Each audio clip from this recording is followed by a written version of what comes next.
Protecting his bed. We're gonna leave him alone. Here's a jerkbait I found today. The hooks that were on it were the really flimsy hooks that Rapala puts on their jerkbaits, and I took those off. They were already bent, and threw a little bit bigger, heavier hook on the front and a dress treble on the back. And this is pretty good looking little jerkbait. We're gonna tie it on and see what it does. All right, pretty good day. I got to go fishing number one, so that makes it a good day already. Number two, as soon as I get to the water where I'm putting my kayak, I find a $10 Rapala jerkbait. And it's kind of a color that I really like.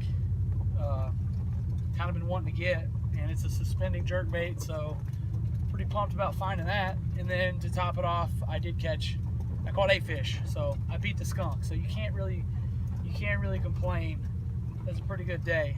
I gotta take us out of 4-wheel drive real quick.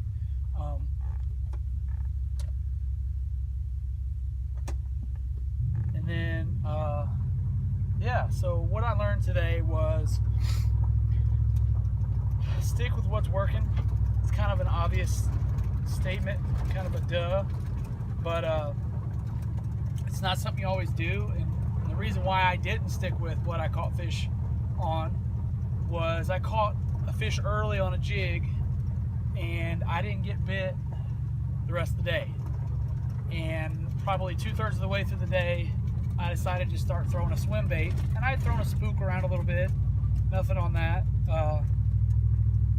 But threw that swim bait and didn't get anything on that either. And then as I'm paddling back around a point, I go out around a guy who's fishing around the point in his boat, and he sticks a nice smallmouth right in front of me. And wouldn't you know it, he's fishing a jig. And I told him, I was like, oh yeah, I caught one earlier too. I was like, yeah, I'm using basically a PB&J jig, so brown and orange and purple crawl trailer. He's like, yeah, I'm using the same thing. So the difference was, I had fished that spot too. I had fished around that point too. I wasn't out off the bank as far as he was.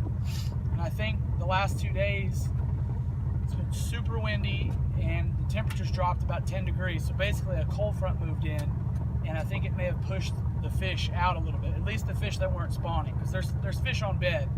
But the fish that are still just cruising or are already spawned, I think it pushed them out a little bit. And I didn't really, think about fishing a little deeper when I wasn't getting bit. And so that's just a mental error on my part. So next time, if you feel like you need to switch, before you make the switch, assuming you've caught a fish, change something up a little bit. The depth your speed fishing, or the speed you're fishing it, or maybe even color, before you completely throw a lure, down and pick up something else. And hopefully that helps.